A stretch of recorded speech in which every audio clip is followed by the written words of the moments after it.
44페이지고요. 오늘 배설계 한번 나갈게요. 우리 지난주까지는 조금 내용이 좀 많았었어요. 소화계, 순환계, 호흡계 이렇게 이제 배웠었고요. 소화계를 통해서 영양소를 이제 우리가 몸에서 흡수를 하죠. 그 다음에 순환계를 통해서 산소를 흡수하고 이산화탄소를 내뱉겠죠. 순환계와 호흡을 통해서, 그리고 순환계는 이제 피가 이제 온몸을 돌면서 조직에다가 산소와 영양소를 주고, 그리고 이산화탄소와 노폐물을 받아서 각자 이제 처리를 해야 될 거 아니에요. 그래서 이산화탄소 같은 경우는 호흡 기관을 통해서 배출하고요. 그다음에 노폐물 같은 경우는 이제 배설 기관을 통해 가지고 보낼 거예요. 그거에 대한 내용이고요. 일단 배설계에 대한 이론 정리 먼저 하고, 문제는 이따가 앞에 호흡계에 대한 문제 어떤 게 있으니까 같이 이따가 보도록 할게요. 일단 배설계는요, 배설을 담당하는 기관들의 모임을 우리가 배설계라고 하고요. 크게 콩팥하고 방광을 생각하시면 돼요. 그래서 배설계에는 배설을 담당하는 기관이고요. 콩팥은 다른 이름으로 이제 신장이라고 해요. 그리고 이제 오줌을 저장하는 곳이 이제 방광이거든요. 오줌보라는 표현도 쓰잖아요. 그래서 콩팥하고 방광, 그 다음에 콩팥과 이제 방광을 이어주는 오줌관이라는 곳이 있고요. 그리고 방광에서 이제 오줌으로 나가는 요도가 있어요. 요 보통 이 4개를 말하는데, 근데 이제 중요한 건요, 콩팥 위주로 생각하시는 거고, 방광은 그냥 오줌을 저장하는 곳이기 때문에 우리가 배운 데는 의미는 없어요. 물론 중요하긴 하겠지만, 그래서 콩팥 위주로 많이 배운다 이렇게 생각하시면 될 것 같아요. 그래서 배설계는요, 콩팥에서 오줌을 만들어 요소와 같은 노폐물을 몸 밖으로 내보내는 과정이다 있고요. 제가 지난번에 말씀드렸지만요, 대변은 소화계 찌꺼기일 뿐이고 배설계에 들어가지 않아요. 그래서 배설계는 우리가 오줌만 말한다 했죠? 소변만 말한다. 2번 노폐물의 생성과 배설이 있는데요. 각각의 이제 우리 앞에서 소화기관을 통해 가지고 여러 가지 성분들이, 예를 들면 탄수화물 같은 경우는 이제 포도당이고, 지방 같은 경우는 지방산과 이제 모노글리세리드 형태로, 단백질 같은 경우는 이제 아미노산 형태로 우리 몸에 흡수되잖아요. 흡수된 다음에 얘네가 이제 분해가 돼. 그런데 탄수화물 같은 경우는요, 근데 자세한 빈자식은 몰라도 되지만 C하고 H하고 O로 구성되어 있어요. 탄수하고 수소하고 산소로 구성되어 있어요. 지방도 마찬가지로 분해하고 나면요, 탄수하고 수소하고 산소로 이루어져 있어요. 근데 단백질은 탄수하고 수소하고 산소는 기본인데, 아미노산 중에서 아미노산 중에 질소가 포함되어 있는 게 있어요. 그래서 단백질에는 CHO에다가 N이 하나가 더 추가돼요. 질소. 이걸 잘 기억해 주셔야 되고요. 그래서 그림 아래쪽에 있는 표를 먼저 보시면요, 탄수화물과 지방, 단백질에서 이산화탄소 형태로 이제 기체가 발생할 수 있고요. 그럼 기체는 이산화탄소니까 호흡기관을 통해서 날숨으로 나가겠죠. 그리고 탄수화물, 지방, 단백질 중에서 또 이제 물이 나올 수 있어요. 그래서 H하고 O가 조합을 해가지고 H2O가 되면 물이 되겠죠. 그래서 물은요, 수증기 형태가 되면은 날숨을 통해서 코로 나가는 거고요. 그 다음에 물이 액체 상태로는 물이 돼서 소변으로 나가겠죠. 방광을 통해서 콩팥에서 오줌으로 나갈 수 있겠죠. 자, 그런데 단백질에서는요, CHON으로 돼 있어요. 그래서 단백질 밑에다 이거 한번 적어 주실까요? CHON. 그래서 이산화탄소와 기본적으로 탄수화물과 지방의 3개의 공통점은 물과 이산화탄소 공통점이에요. 물과 CO2. 그 다음에 단백질은 추가적으로 암모니아가 발생해요. NH3 암모니아는 우리 주변에서 어디서 볼 수 있냐면요, 화장실에서 나는 그 특유의 냄새 있잖아요. 독성의 냄새. 이게 암모니아 냄새거든요. 그러니까 이 암모니아가 우리 몸에서 발생해가지고 이 단백질이 이렇게 조합을 하면 단백질에서 질소가 생기고, 이 질소가 수소하고 만나가지고 암모니아가 만약에 내 몸에 생겼다고 쳐봐요. 그러면 안 되잖아요. 독성이 있고 얘는 이제 물에 잘 안 녹는단 말이에요. 그리고 독성이 있으니까 우리 몸에 생기면 안 되잖아요. 이런 기체들이, 그치? 그래서 얘를 우리가 그래서 물이나 이산화탄소 같은 경우는 알아서 이렇게 전환을 시켜서 보내요. 코를 통해서 호흡기관을 통해서 보내거나 아니면 배설 기관을 통해서 보내고 암모니아는 어떻게 처리를 하냐면요. 단백질은 물도 생기고 이산화탄소도 생기고 암모니아도 생기는 거예요. 얘만. 암모니아는요. 간에서 요소로 전환을 시켜야 돼요. 요소는요. 암모니아보다 물에 잘 녹는 형태가 되겠고요. 그 다음에 독성이 적어요. 그래서 얘는 기체고 얘는 요소는 고체 형태로 물에 녹이는 거기 때문에 얘가 우리 몸에 조금 더 안전해요. 그래서 간에서 암모니아를 요소 형태로 전환을 시켜줘요. 그게 이제 중요하거든요. 그래서 단백질 이제 CHON 써놓으시고요. 단백질 성분 중에 질소가 있기 때문에 암모니아가 발생해요. 그래서 암모니아에다가 동그라미 쳐놓고요. 암모니아는 이제 분자식 잘 아시겠지만 NH3예요. 그래서 암모니아 옆에 보시면요. 독성이 강하므로 간에서 있는데요. 간에서 동그라미 쳐놓고요. 간에서 독성이 약한 요소에다가 동그라미 쳐놓으세요. 바뀐 다음 콩팥에서 오줌으로 나간다 돼 있고요. 요소 형태는요. 우리가 기억할 필요는 없지만요. 요소는 이렇게 생겼어요. CO에다가 NH2.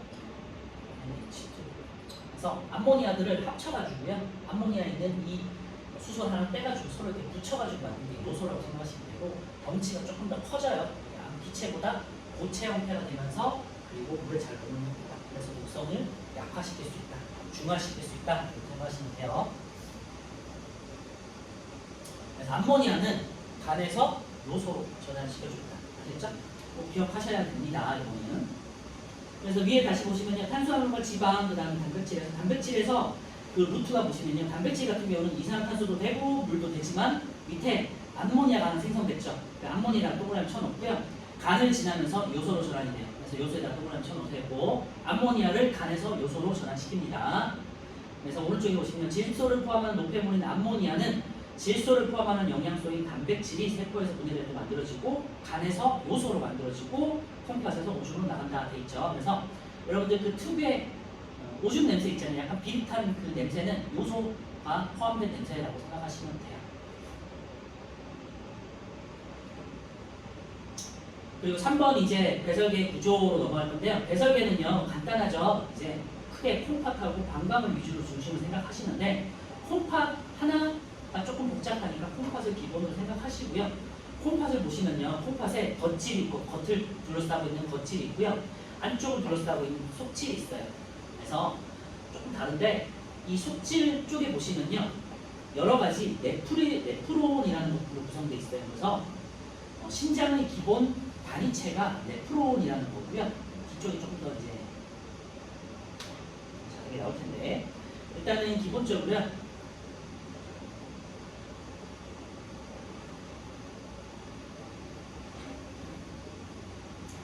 콩팥에 있는 세포 단위체를 이제 네프론이라고 해요. 그래서 콩팥을 구성하는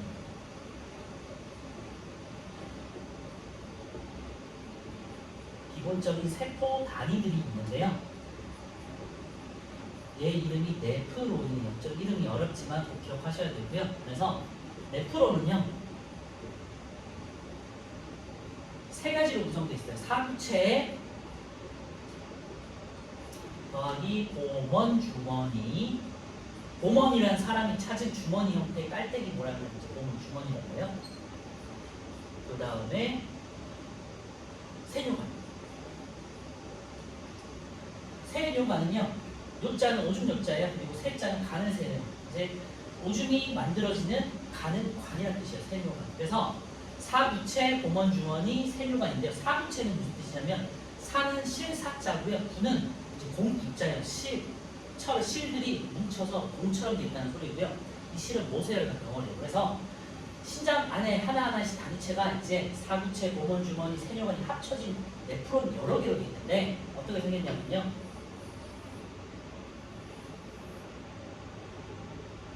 뒤쪽에 있긴 한데 좀 먼저 볼게요.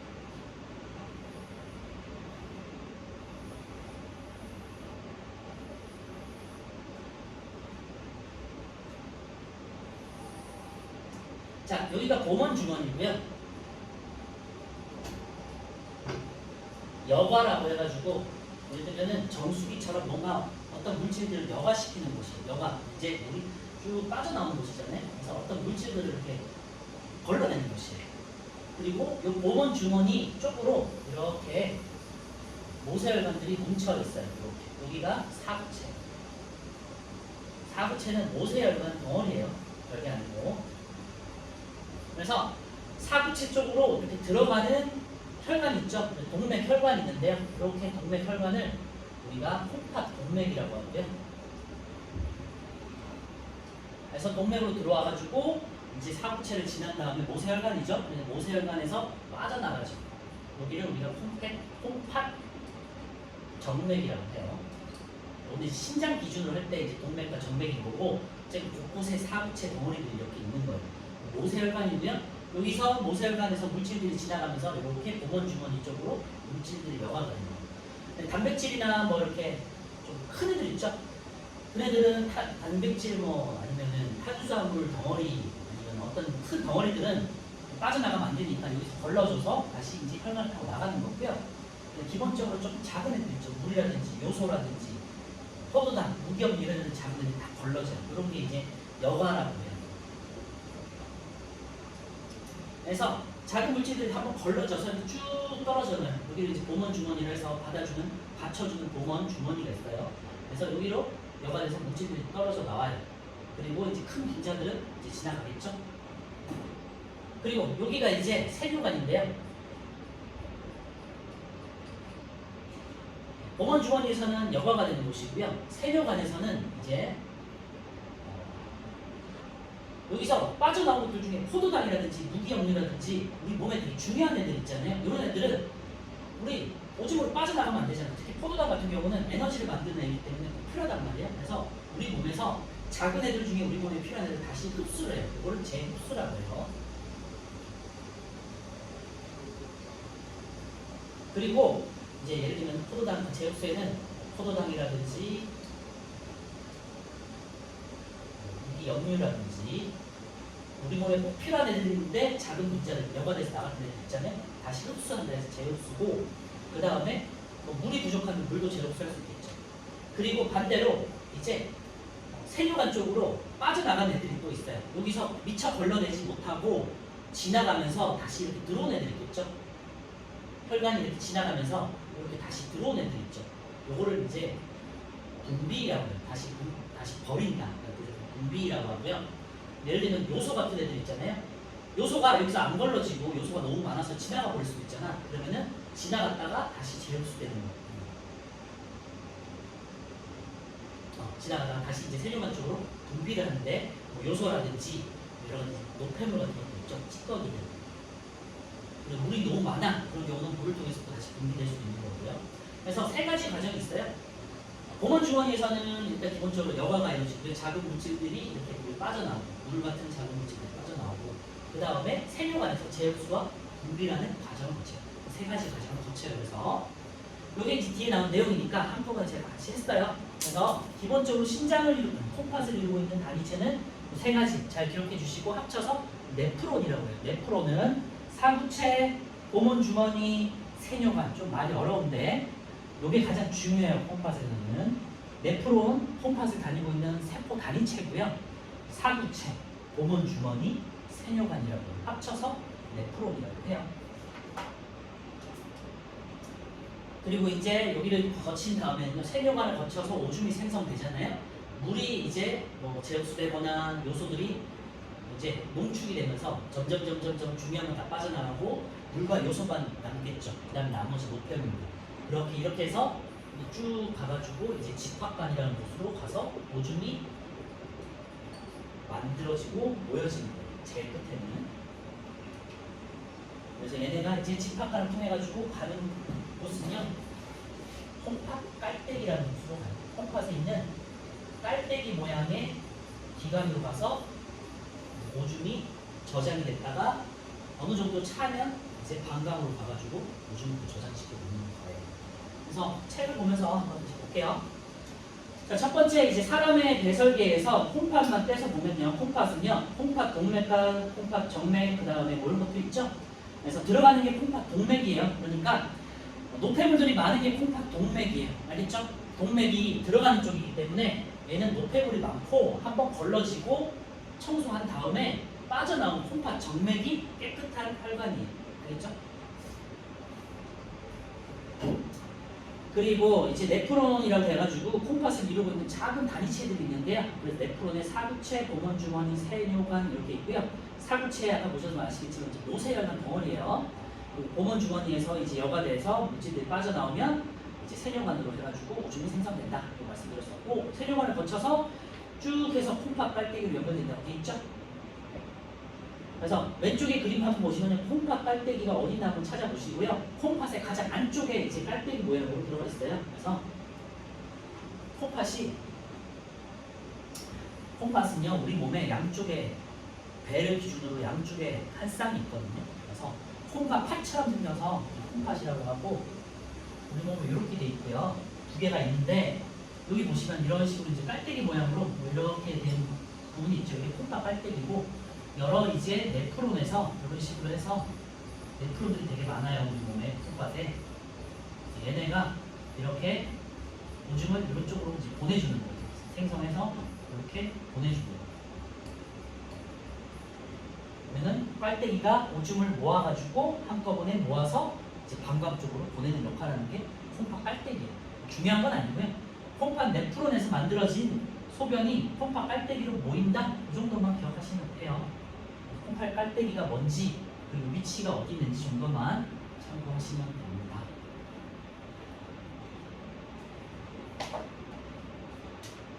그래서 구조적인 건 이 정도 기억하시면 될 것 같고요. 콩팥부터 다시 볼게요. 책으로 주먹만한 크기로 허리 등 쪽 좌우에 한 개씩 있다 돼 있고요.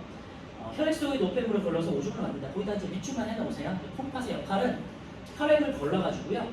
노폐물들을 이제 오줌으로 만드는 기관이다. 콩팥 겉질, 콩팥 속질, 콩팥 빨대기 세 부분으로 구성되어 있고요. 겉질과 속질 사이에 네프론들이 이제 모여 있어요. 네프론 여기가 밑줄 하세요. 오줌을 만드는 이제 단위가 되겠고요. 사구체, 봉헌주머니, 세뇨관 세 가지로 구성되어 있는데 좀 어렵죠. 다시 한번 정리해드리면 사구체는 모세혈관 덩어리고요. 봉헌주머니라고 해서 여과가 되는 곳이고 세뇨관은 오줌이 생성되는 곳이에요.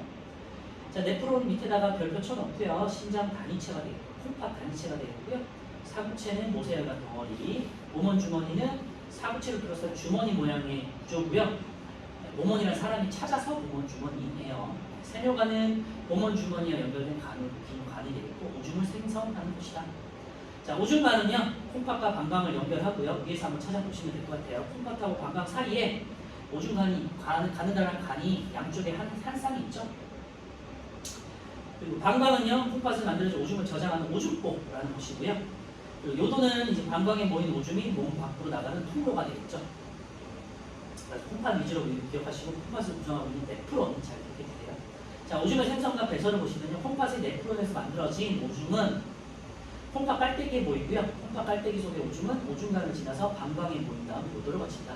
콩팥, 오줌관, 방광, 요도 이런 순서이 된다. 정도만 참고하시면 될 것 같고요. 오른쪽에 1번부터 6번까지 풀어볼게요.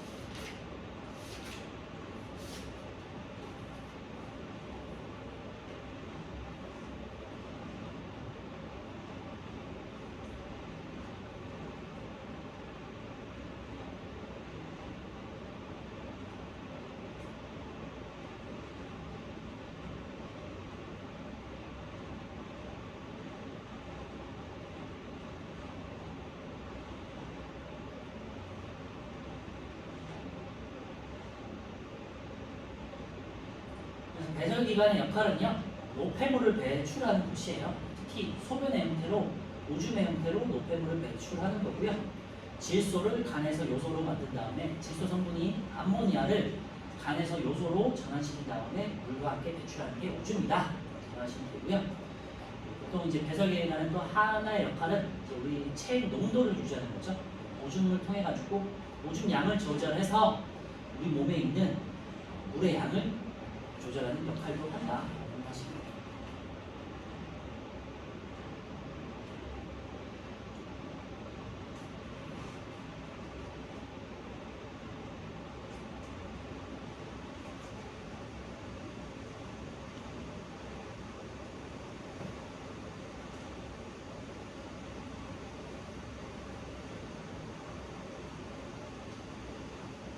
그리고 암모니아가 이제 물에 안 녹는다고 제가 잘못 말씀드리면 물에 녹는데 독성이 강하기 때문에 얘를 간에서 요소로 전환시켜주는 거예요. 마찬가지로 요소도 물에 잘 녹고요.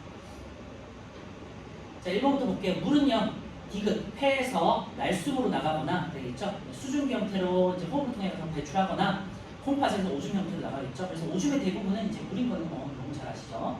암모니아 같은 경우는요, 간에서 요소로 바뀐 다음에 독성이 적은 요소로 바뀐 다음에 콩팥에서 오줌으로 나가고요. 이산화탄소 같은 경우는 당연히 기체니까 폐를 통해 가지고 호흡으로 날숨으로 나가겠죠. 그래서 1번은 디귿, 2번은 니은, 3번은 기억이고요. 자, 이름을 보시면요, A는 콩팥이고 B는 오줌관이고요. C는 이제 방광, 그 다음에 D는 이제 요도가 되겠고요. 그 다음에 자, 오른쪽에 그림을 보시면 E는 이제 사구체, 모세혈관 덩어리 사구체가 되겠고요. F는 모세혈관을 감싸고 있는 고먼 주머니, 그 다음에 고먼 주머니에서 연결된 관을 세뇨관, 간은 오줌 만드는 곳, 그래서 세뇨관이라는 뜻이고요. 그 모세혈관을 들어가는 것 중에서 콩팥 동맥은 되게 큰 동맥 있죠. 아래쪽에 크게 있는 동맥이 콩팥 동맥이고요. 이쪽에 작게 연결된 게 콩팥 정맥이에요. 정맥해 주실 것 같고요. 3번은요, 콩팥과 방광을 연결하는 긴관인데 오줌관 B가 되겠죠. 모세혈관이 실처럼 뭉친 구조는 사구체 E가 되겠고요. 사구체를 둘러싼 주머니 모양 구조는 고먼 주머니죠. F. 자, 네프론을 구성하는 건요, 사구체 고먼 주머니 세뇨관이니까 EFG가 되겠죠. 네프론 꼭 기억하셔야 돼요. 자, A, B, C의 이름을 쓰시오도 있는데요. A는 콩팥에 있는 바깥쪽 껍질, 콩팥 겉질이 되겠고요. B는 콩팥 속질, 안쪽 껍질, 속질이라고 해요. 콩팥 겉질이라고 하고요. 아무래도 콩팥 속질에 네프론이 좀 더 많이 들어가 있겠죠. 그리고 C, 콩팥 깔때기, 깔때기 모양으로 해가지고 겉질과 속질이 있는 네프론에서 만들어진 오줌을 모으는 곳이에요. 콩팥 깔때기. 6번은요, 오줌을 만드는 게 아닌 네프론은 A와 B, 겉질과 속질 모두 둘 다 있는데 속질이 조금 더 많아요. 네프론에서 만들어진 오줌은 C, 콩팥 깔때기에 모인 다음 오줌관을 통해서 방광으로 이용한다 되겠죠? 구조 잘 기억하시고 네프론이라는 거 잘 기억해주세요. 자, 46페이지에 이제 오줌의 생성 과정인데요. 제가 아까 말씀드렸던 이 여과, 재흡수, 분비 이 세 개의 과정을 오줌 생성 과정이라고 해요. 그래서 잘 기억해 주시고 여기다가 별표 쳐놓고요. 이 과정이 굉장히 좀 헷갈릴 수 있기 때문에 잘 구분을 하셔야 됩니다. 요거까지만 하면 이제 배설계는 끝나요. 첫 번째, 여과는요, 사구체에서 부문 주머니 쪽으로 작은 물질들이 빠져나가는 거예요. 걸러내는 거죠. 큰 분자는 걸러내고요. 작은 분자들은 이제 빠져나가는 거예요. 기본적으로 깔때기 같은 거 생각하셔도 돼요. 깔때기에 흙탕물 같은 거 부으면은 흙탕물을 좀 약간 모래나 흙 같은 거는 걸러지고 물은 이제 빠져나가잖아요. 그런 구조라고 생각하시면 돼요. 그래서 물, 요소, 포도당, 아미노산, 무기염류에다가 밑줄에 놓고요. 물, 아미노산, 포도당, 무기염류, 요소의 공통점은 분자가 작아요. 그래서 작은 애들이 빠져나가요, 기본적으로. 그래서 다시 한번 정리하면요. 여과 때는 물, 그 다음에 요소, 일단 얘네는 빠져나가야 돼요. 오줌을 만들어야 돼요. 그치? 그 다음에 포도당, 아미노산 이런 애들은 빠져나가면 안 되지만 너무 작다 보니까 그냥 빠져나간 거야. 1번 빠져나가겠죠? 그 다음에 무기염류 이런 애들. 포도당은 우리 몸에서 에너지를 만드는 역할을 하죠. 호흡을 통해서, 세포를 통해서. 아미노산 같은 경우는 DNA 같은 중요한 분자를 만들어야 돼요. 무기염류는 뭐 칼륨이나 칼슘 이런 애들 우리 필요하지 않지? 나트륨도 있고. 그러니까 이런 애들은 빠져나갔지만 다시 재흡수를 해야 되죠. 이게 재흡수예요. 재흡수는 세뇨관에서 이루어지는 거. 세뇨관에서 모세혈관 쪽으로. 그래서 여관은요, 작은 분자의 물, 요소, 포도당, 아미노산, 무기염류 이렇게 줄여 놓고요. 그 화살표 두 번째 줄에 화살표 보시면요, 혈구라든지 여러 가지 적혈구, 백혈구, 그 다음에 뭐 혈소판 같은 혈구 세포들 빠져나가면 안 되잖아요. 굉장히 중요한 역할들을 하니까. 그리고 단백질처럼 크기가 큰 물질은 여과되지 않아요. 자, 두 번째 제흡수는요, 세뇨관에서 모세혈관 쪽이고요. 몸에 필요한 물질이 다시 제흡수되는 거예요. 그래서 밑줄에 넣으세요. 포도당, 아미노산 이거 밑줄에 놓으시고, 포도당과 아미노산은 우리 몸에 필수이기 때문에 다시 제흡수해야 돼요, 무조건. 그리고 두 번째, 물과 무기염류. 얘네는 필요할 때 흡수하고 너무 많으면은 그냥 나가게 해도 되는 거예요. 그죠? 그러니까 우리 몸에 너무 더워 그래서 땀을 많이 흘렸어. 그럼 오줌 양이 적어져야겠잖아요. 물이 너무 빠져나가면 안 되니까. 그지? 그럴 때는 물을 좀 재흡수를 하는 거고요. 그 다음에 물을 너무 많이 마셨어. 너무 더워가지고 물을 너무 많이 마셨어. 그래서 우리 몸에 물이 충분한 상태야. 그러면 오줌으로 빠져나가도 되잖아. 그럴 때는 재흡수를 안 해도 되겠죠. 그래서 우리 몸이 콩팥에서 물을 재흡수를 통해 가지고 우리 체온 농도를 조절할 수 있어요. 아까 그랬지만 분비는요. 모세혈관 쪽에서 이제 세뇨관 쪽으로 반대로 이번에는 혈액이 남아있는 노폐물이나 요소들은 다시 분비하는 거예요. 아까 말씀드렸지만 세 번째 분비는 모세혈관 쪽에서 세뇨관 쪽으로 이제 이루어지면 요소하고 노폐물 같은 오줌을 만드는 성분들 중에 여기서 미처 여과되지 않고 지나갔던 애들 있잖아요. 이런 애들을 말하는 거예요. 그래서 노폐물이 분비되고요. 주로 요소라든지 여러 가지 찌꺼기들이 섞여 있다라고 말씀하십니다. 그게 이제 밑에 이제 그림으로 조금 도식화되어 있고요. 제가 아까 말씀드린 그 내용인데 다시 보시면요. 콩팥 동맥으로 들어와가지고요. 모세혈관에서 그러니까 모세혈관이 이제 사구체죠. 사구체에서 고문주머니 쪽으로 여러 가지 작은 성분들, 물, 요소, 포도당, 아미노산, 고기, 무기염료 같은 것들이 여과돼서 빠져나와요. 쭉 가다가 세뇨관을 지나가다가요. 모세혈관 쪽으로 피가 같은 제흡수가 돼. 포도당, 아미노산, 무기염료 같은 것들. 그 다음에 이제 찌꺼기들, 노폐물이나 요소 같은 남은 분비물, 노폐물들은 다시 세뇨관 쪽으로 분비가 돼서 오줌으로 만들어지겠죠. 그리고 한꺼번에 이제 콩팥 빨대기로 가가지고 모여서 그 다음에 방광으로 가는 거예요. 자, 밑에 이제 콩팥 동맥의 혈액과 여가의 오줌의 성분을 보시면요. 단백질은요, 일반적으로 오줌에 섞여 있으면 안 돼요. 기본적으로. 단백질은 덩어리가 크기 때문에 오줌에 포함될 수가 없어요. 혈액에는 8%가 있었어. 근데 여가에게는 당연히 단백질이 크니까 0%죠. 오줌에도 0%여야 해요. 그런데 만약에 우리 오줌 성분에서 단백질이 검출이 됐어. 그러면은 우리 콩팥에 뭔가 문제가 있는 거죠. 여가할 때 먼저 문제가 있는 거기 때문에 병에 걸린 거라고 생각하시면 되고요. 이런 거를 이제 단백뇨라고 해가지고 이제 질병이 있어요. 단백질 오른쪽에 보시면 여가에게 없어야 되죠. 그래서 크기가 커서 여가되지 않기 때문이다 되고요. 요 그래프는요, 요 표는요, 왼쪽에 있는 단백질, 포도당 요소를 지우고 그 다음에 숫자만 보고 우리가 얘가 단백질인지 포도당인지 요소를 인지를 알 수 있어야 돼요. 다시 정리하면 단백질 같은 경우는 혈액에는 있지만 여가액과 오줌에는 없어야 돼요. 0% 알겠죠? 상대적으로. 포도당 같은 경우는요, 혈액에도 있고 여가액에 걸러질 수 있죠. 그죠? 작으니까. 하지만 재흡수돼서 다시 모세혈관 쪽으로 들어오기 때문에 오줌에는 있으면 안 돼요. 만약에 오줌에 포도당이 섞여 있어.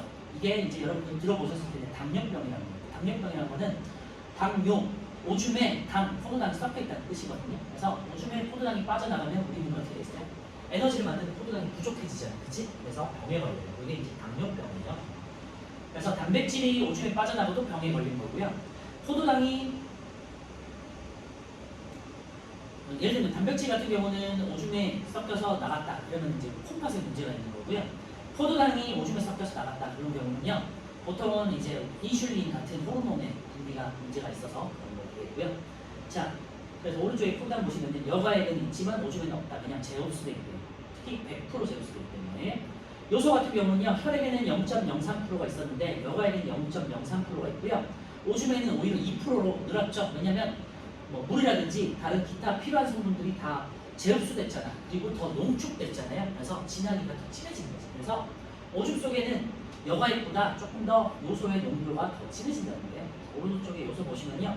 여가액보다 오줌에서 농도가 크게 높아진다. 대부분의 물이 재흡수되어 농축되기 때문에 일단 밑줄에 놓으시면 될 것 같아요. 그래서 단백질은 여가액이 없다. 밑줄에 놓으시고 포도당은 여가액에는 있지만 오줌에는 없다. 밑줄에 놓으시고요. 요소는 여가액보다 오줌에서 농도가 크게 높아진다. 왜? 물 같은 것들이 흡수되니까. 그죠? 농도가 진해지는 거죠. 자, 여기까지가 이제 배설기이고요. 마지막으로 이제 플러스 강의 오른쪽에 있는 거 여가가 일어나는 원리랑 몇 개 더 볼게요. 자, 여가가 일어나는 원리는요. 확산에 의한 거예요. 그래서 고농도에서 저농도로 자연스럽게 확산에 의해 된다는 거예요. 사구체는 고문 주머니보다 압력이 높아서 이 압력 차이에 의해서 물질이 여가된다는 건데 농도가 높기 때문에 압력이 커진 거죠. 그래서 농도 차 혹은 압력 차이에 의한 확산 때문이다. 이렇게 해주시면 되고요. 2번 오줌 생성 과정에 문제가 있는 경우는요. 그래서 아까 제가 말씀드렸던 거예요. 오줌에 포도당이 섞여 있는 경우는 포도당이 여과된 후 전부 재흡수되지 않은 것으로 재흡수 과정에 문제가 있는 것이다 됐고 요 옆에다가 당뇨병 이렇게 써놓으시면 돼요. 이게 당뇨병이죠. 그 당뇨병에 대해서는 우리 3학년 때 호르몬과 관련해서 이제 인슐린이라는 호르몬을 배웠거든요. 포도당을 흡수하는 호르몬인데 그거를 나중에 다시 한번 그때 당뇨병을 다룰 거고요. 두 번째, 오줌에 단백질이 있는 경우도 있는데 4분체 이상이 있어서 콩팥에 문제가 있어가지고요. 단백질이 여과되었을 가능성이 높다. 이런 것들도 이제 병이라고 하죠. 단백뇨라는 병이 있고요. 그 다음에 조금 이제 뭐 나이가 들거나 만약에 뭐 면역 기관에 문제가 생겨요. 그러면 오줌에 혈액이 섞일 수도 있어요. 그래서 오줌이 빨갛게 보일 수도 있어요. 그것도 큰일이죠. 오줌에 피가 섞여서 나가는 거예요. 그것도 큰 질병이고 이런 경우도 콩팥에 문제가 생긴 경우예요. 그래서 참고해 주세요. 자, 마지막으로 오줌의 배설경고 3번인데요. 콩팥 동맥을 통으로 들어와가지고요. 동맥이 들어오는 쪽이야. 그래서 사부체를 거친 다음에 사부체 보온중은 여과되고요. 세뇨가를 거치면서 재흡수와 분비 과정을 거쳐서 이제 농축된 요소와 노폐물 덩어리들이 찌꺼기들이 콩팥 빨대기에 모이면요. 오줌관을 통해서 방광으로 요도를 통해 가지고 뭔가 나가게 돼요. 이게 이제 오줌이에요. 다시 정리하면요. 오줌만 배설기관에서 생성되는 거고요. 대변은 소화기관의 찌꺼기다. 아시겠죠? 자, 오른쪽에 7, 8, 9, 10번까지 한번 풀어볼게요.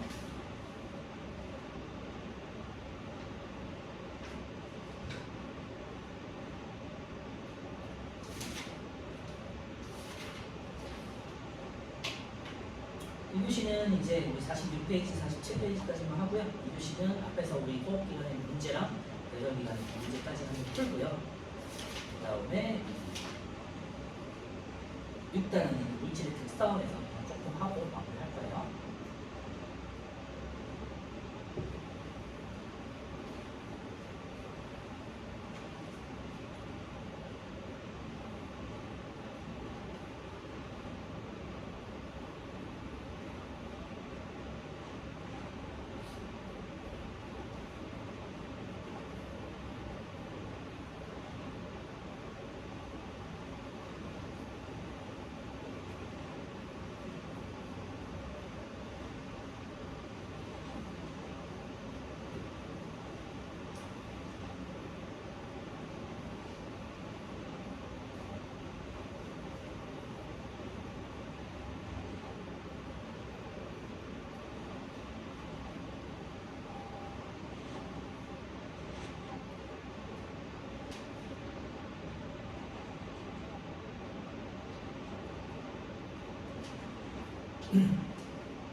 뭐 5단에서는 소화순환이 굉장히 복잡했었고 호흡은 좀 비교적 간단했었는데 호흡의 작용 원리 좀 기억하시면 되고요.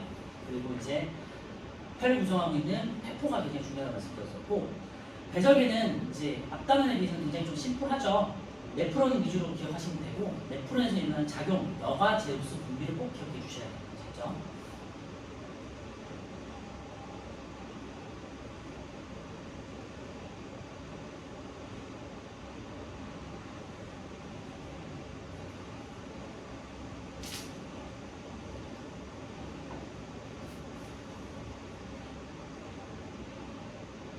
자, 7번부터 보면요. 간은 사부체에서 이제 모먼 주머니로 빠져나가는 거죠. 간은 여과가 되겠고, 나는 세뇨관에서 이제 모세혈관 쪽으로 중요한 것들을 다시 흡수해야 된다고 했죠. 재흡수가 되겠고요. 단은 이제 미처 여과되지 않은 찌꺼기들이 빠져나간다고 했죠. 이게 이제 분비겠죠. 8번은 1. 가. 여과 과정에서 크기가 작은 물질이 이동하죠. 빠져나가고요. 가 과정에서 여과할 때는 혈과 단백질 같은 큰 덩어리들은 빠져나가면 안 되죠. 그래서 5. 나 과정에서 물과 무기염류는 이동하지 않는다는데요. 물이 부족하면 재흡수할 수 있고요. 무기염류도 부족하면 재흡수해야죠. 그래서 X. 다는 분비가 되겠고 여과되지 않은 노폐물이 빠져나가는 거예요. 5. 9는요. 오줌에 들어있는 성분 기본적으로 물은 당연하죠. 그 다음에 요소가 들어가야겠고요. 그 다음에 무기염류 같은 경우는 빠져나갈 수 있죠. 무기염류가 너무 많아. 예를 들면 나트륨 같은 경우 내가 라면을 너무 많이 먹었어. 짠 걸 너무 많이 섭취하잖아요. 그러면은 나트륨이 우리 몸에 너무 많이 있으면 안 되니까 내보내야 되죠. 네, 그런 것들은 재흡수되지 않고 분비되면서 빠져나갈 수 있겠죠. 그래서 9번에 기역, 니은, 미음까지 이렇게 해주셔야 돼요. 네, 포도당하고 단백질은 절대 있으면 안 되고요. 포도당은 여과됐다가 다시 재흡수가 되기 때문에 100% 재흡수되기 때문에 있을 수 없고요. 단백질은 여과되지 않으니까 당연히 없고, 다시 말씀드리자면 무기염료는 재흡수될 수도 있고 안 될 수도 있고. 그래서 9번에 가나마, 기억니은, 미음이고요. 10번은요 콩팥, 동맥, 그 다음에 사구체, 고먼 주머니, 세뇨관, 이 네프론을 구성하고 있는 세 단위를 잘 기억해 주시고요. 그 다음에 콩팥 빨대기에서 모여서 오줌관으로 가서 오줌이 저장돼 있다가 내가 휴식 시간이나 조금 쉬고 싶을 때 화장실에 가게 되죠. 그래서 방광에서 저장이 되고요. 오줌관을 거쳐서 방광에 저장되고, 그 다음에 요도, 그 다음에 몸 밖으로 나가게 돼요. 자, 이제 마지막으로 46페이지에 이제 세포가 기관계에 되어 있는데요. 우리 지금까지 했던 앞단원과 배설계까지 합쳐서 통합적으로 기관이 어떻게 작용하는지를 그냥 정리해 보는 거예요. 그래서 앞에 때 했던 내용들이 이제 배설계를 통해 가지고 호흡기와 배설계를 통해서 이제 밖으로 나갈 거 아니에요, 그치? 그거에 대한 내용이에요. 자, 세포호흡이라는 건요, 세포에서 그냥 밑줄만 해놓으시면 돼요. 영양소가 산소와 반응해서 물과 이산화탄소로 분해되면서 에너지를 얻는 과정이 있는데요. 우리 식물에서 광합성에 반대되는 게 호흡이었잖아요. 그거예요. 그래서 사람은 광합성을 못하잖아요. 대신에 영양소를 흡수를 하죠. 그래서 영양소가 보통 포도당 같은 것들 있죠. 아미노산일 수도 있고 지방일 수도 있는데, 어쨌건 영양소에다가 산소, O2가 만나서 그 다음에 이산화탄소와 물을 만들고요. 그 다음에 이때 에너지를 발생시키는 거예요. 이게 이제 세포 호흡이에요. 우리 광합성에서 했던 호흡 있죠? 그걸 똑같은 내용이고, 이거를 세포에서 일어나기 때문에 세포 호흡이라고 하고요.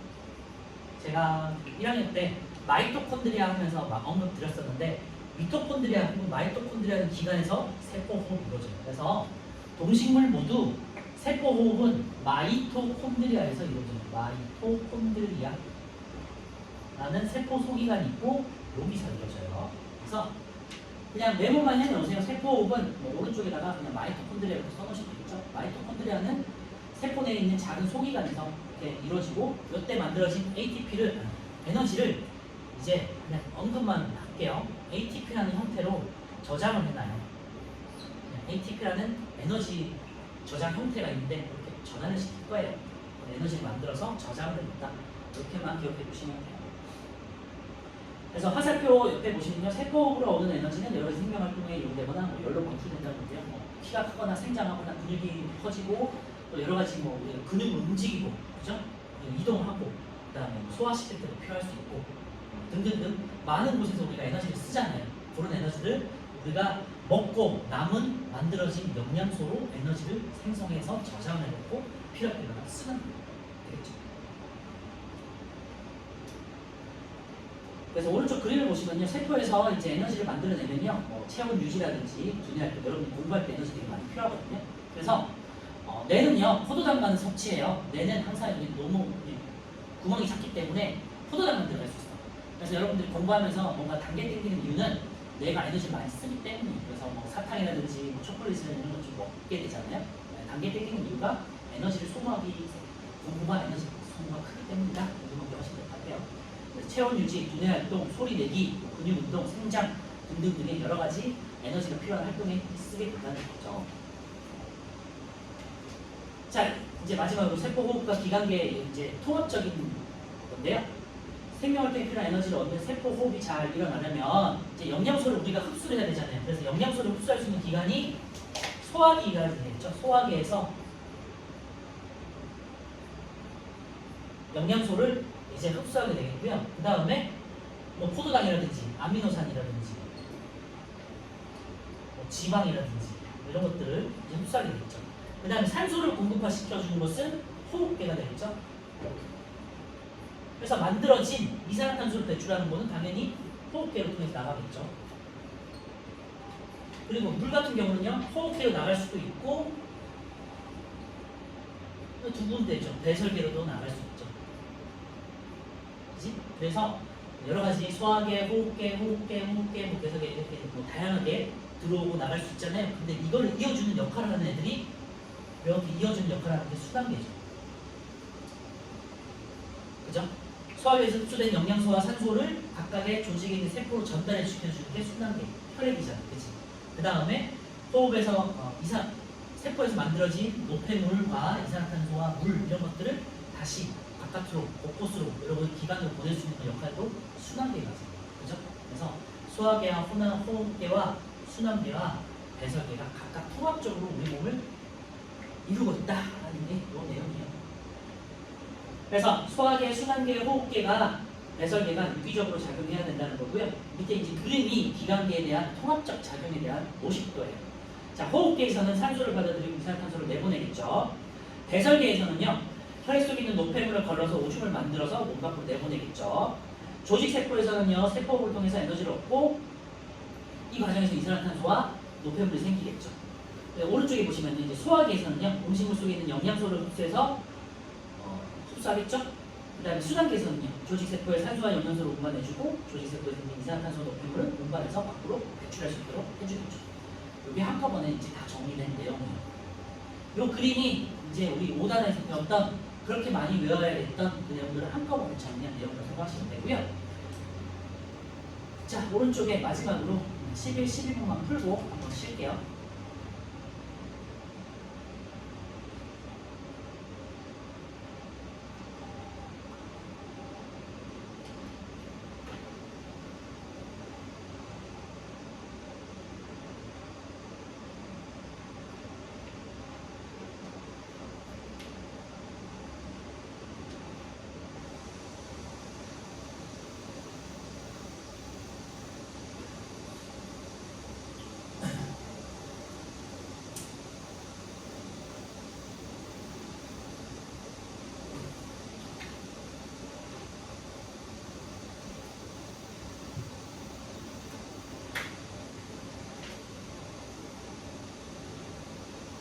그렇게 어렵진 않을 거예요. 11번 영양소와 산소를 가지고 세포호흡을 하죠. 그래서 에너지를 만들면서 물과 이산화탄소를 배출한다.